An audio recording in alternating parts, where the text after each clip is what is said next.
El estado sólido es uno de los estados de agregación de la materia. En el estado sólido, las partículas que componen la materia están ordenadas en una estructura fija. Ejemplos de esto pueden ser cubos de hielo, pelotas, huesos, rocas, latas, entre diversos materiales más. Algunas características del estado sólido pueden ser su forma y su volumen definido, ya que sus moléculas están compactas y esto es lo que permite que mantengan su volumen y forma. Son rígidos y tienen una estructura regular, lo que quiere decir que sus moléculas mantienen una estructura que forman su volumen y por lo tanto también su forma. Esto quiere decir que se resisten a los cambios de volumen y forma. No se pueden comprimir debido a este factor anterior. Se dilatan con el calor, lo que quiere decir que su volumen aumenta cuando se les aplica calor, y se contraen con el frío, es decir, que su volumen disminuye. Los materiales sólidos se dividen en tres grandes categorías: iónicos, covalentes y metálicos.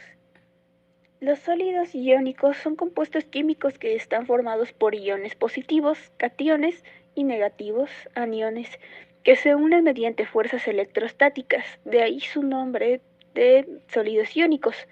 Estos sólidos se caracterizan por tener una estructura cristalina, enlaces iónicos, cargas opuestas y ser muy estables debido a su electrostática. Ejemplo de estos puede ser el mineral de fluorita o bien la sal, que es el cloruro de sodio. Los sólidos covalentes son aquellos materiales cuyos átomos comparten electrones para así formar sus estructuras sólidas.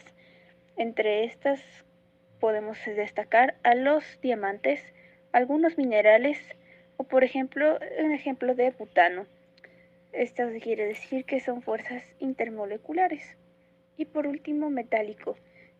Estos sólidos son materiales que están formados por átomos metálicos que son mediante enlaces de este mismo tipo.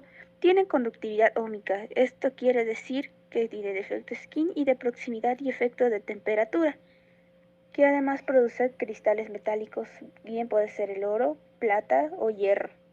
La conductividad es la capacidad de un material de transmitir calor o electricidad a través de sí mismo y se define como la cantidad de calor que fluye a través de una unidad de área en una unidad de tiempo, es decir, cuánta cantidad de calor o electricidad fluye en una cierta cantidad o espacio o área de un sólido en este caso. En el caso de los sólidos existen tres tipos de conductividad, que es conductor, semiconductor y aislante. Cuando un sólido es conductor, quiere decir que puede transmitir temperatura y electricidad con facilidad. Un semiconductor quiere decir que hay un cierto límite de conducción, ya sea de electricidad o calor. Pero si este material sólido es aislante, quiere decir que no puede transmitir electricidad o calor. Las aleaciones. ¿Qué son? ¿Y cómo mejoran las propiedades metálicas? Las aleaciones metálicas son mezclas de dos o más elementos metálicos, donde el componente principal es un metal y los demás elementos son adicionados en proporciones específicas para mejorar las propiedades del metal base. Al ser metálicos quiere decir que también son sólidos. Ejemplos de aleaciones podemos encontrar en herramientas como tuberías o candados, o en otros objetos de la vida cotidiana como que pequeñas campanas, o bien lámparas o joyas. Aunque también podemos encontrar otros metales como bronce, latón, acero, amalgama, estaño, entre otras más. Veamos ahora de qué manera se estructuran los sólidos. Un ejemplo y explicación para ello serían las estructuras cristalinas, que son una manera en que los átomos se reúnen para formar estructuras de los sólidos. Es así como se estructuran estos materiales. Sin embargo, cuando hay alguna falla en estas estructuras se les llama defectos cristalinos. Los defectos cristalinos de los metales pueden suceder de tres maneras, que son los defectos puntuales, los defectos lineales y los defectos superficiales. Los defectos puntuales pueden ocurrir en una pequeña área o bien en una sola molécula o átomo de la estructura.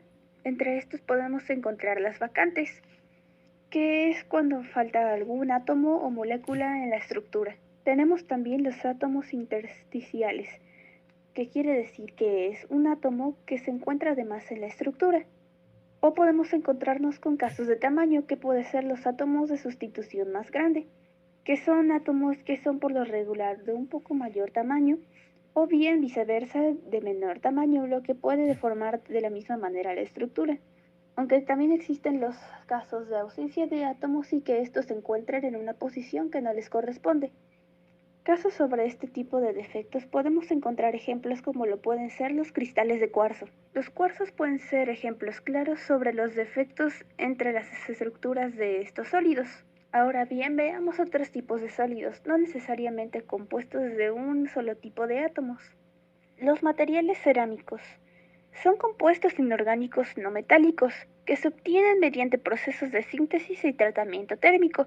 Estos materiales tienen propiedades únicas que los hacen ideales para diversas aplicaciones, como componentes electrónicos, protección térmica, componentes mecánicos o materiales de construcción, entre muchas otras más. Estos materiales pueden ser muy duros, aunque a la vez también pueden ser muy frágiles. Algunos son translúcidos, como el vidrio, aunque también pueden utilizarse como aislantes eléctricos, como lo puede ser el plástico. Los polímeros son materiales compuestos por largas cadenas de moléculas orgánicas, generalmente de carbono e hidrógeno, que se unen mediante enlaces químicos.